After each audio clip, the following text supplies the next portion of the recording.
Is Orthodox Judaism really the only true form of Judaism? I sure hope not, but let's find out together. But first off, hero, thank you so much for watching a video on this channel. If you like the cut of my jib, I highly suggest that you subscribe to this channel. There's a little button around here somewhere. And if you want to make sure you don't miss a single answer to a question you might have, ding the little bell, ding-a-ling-a-ling-ling. There's a picture of a bell down there. If you click on that, you're notified every time a new one of my videos drops. But first, let's finish this video. Is Orthodox Judaism really the only true form of Judaism? The short answer is no. Orthodox Judaism is a denomination that started a couple of hundred years ago as a reaction to the introduction of Reform Judaism, which itself was a reaction to a new opening up of the world to Jewish people that's known in history as the Emancipation. Whereas Jews living in Christian Europe in the Middle Ages had a really terrible time of it.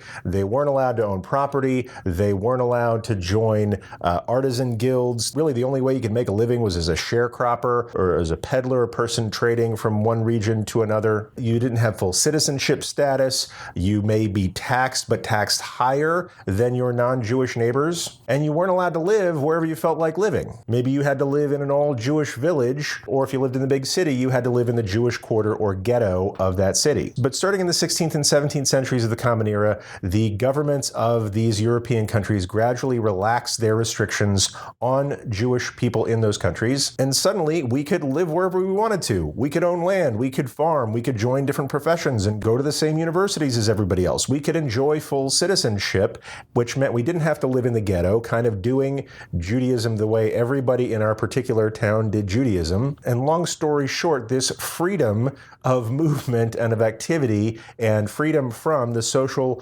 pressures of your particular Jewish community led to a blossoming of all sorts of different ways of doing Jewish that people could choose to do or choose not to do. A lot of people stopped being Jewish, or let's say doing Jewish, altogether. Certain rabbis in the community said, look, we are losing people left and right. People aren't observing the holidays. They're not learning about their culture. They're not hanging out with us the way they used to hang out with us. So they said, let's make a few tweaks here and there to make Jewish practice and being a part of the Jewish community more enticing, more attractive to people who are now much more cosmopolitan than the options that they have. Let's make a few reforms. And I want to be clear, this was not an assimilationist move. This was an anti-assimilationist move. This was to get people back into the Jewish fold who were leaving in droves. And some people had serious problems with this. They said, you're playing organ music and you're giving your sermons in the language of the nation rather than in Hebrew or Yiddish or something like that. Feh, this isn't Jewish. And in reaction to these reforms,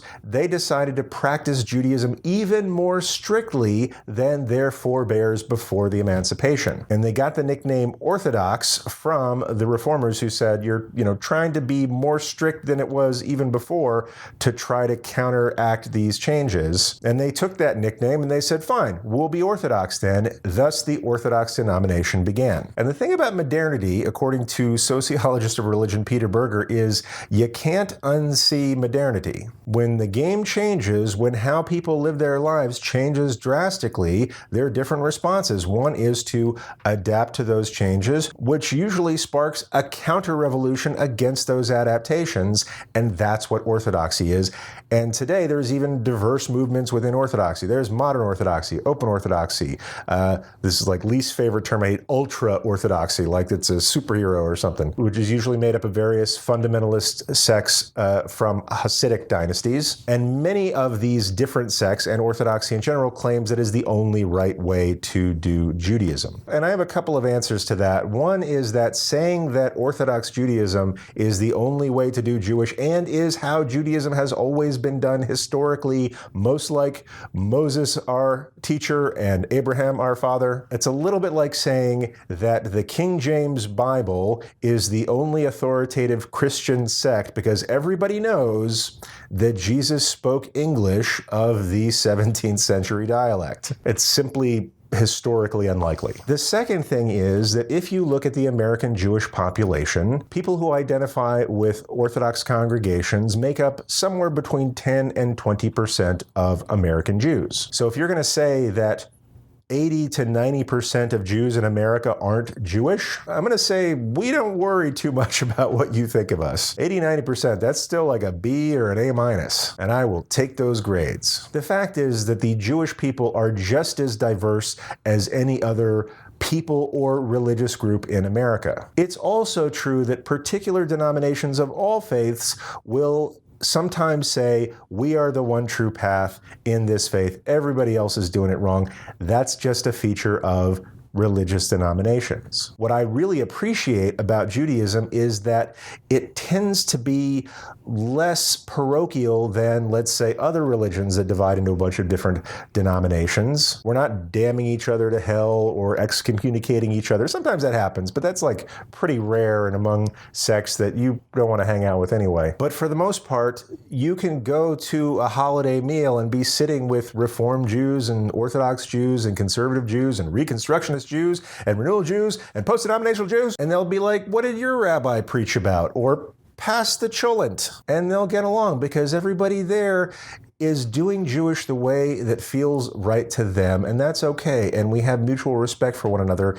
in that regard. It is true that Orthodox rabbis may not accept the legitimacy of conversion of somebody who's converted with another kind of rabbi. That's why I tell people who are considering converting to Judaism, you should always convert with rabbis of the denomination that you feel most drawn to, the rabbis of the community that you want to belong to, or maybe already belong to. You just gotta make it official. And spend more of your time thinking about, how do I serve the community that I want to belong to, versus what's somebody else's opinion of me in a community that doesn't speak to me. So that's the long answer. The short answer to the question, is Orthodoxy the only legitimate form of Judaism? Absolutely not. I'm a conservative Jew because I think it's the only way to be Jewish. Just kidding.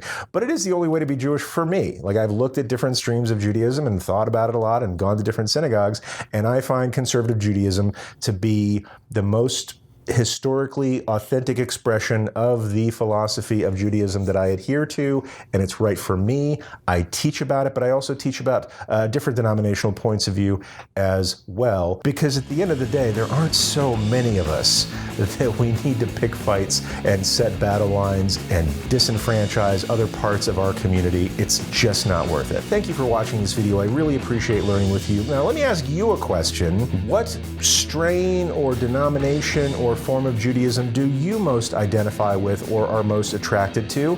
And what questions do you have about the stuff that we've talked about today? Put your answers and your questions in the comments below. If you like this video, press the little thumbs up button and like this video. While you're here, check out another video on this channel. And if you're ready to upgrade your Jewish learning experience, I highly recommend you check out my free guide over here. Thanks again for learning with me, Hero, and until next time, peace.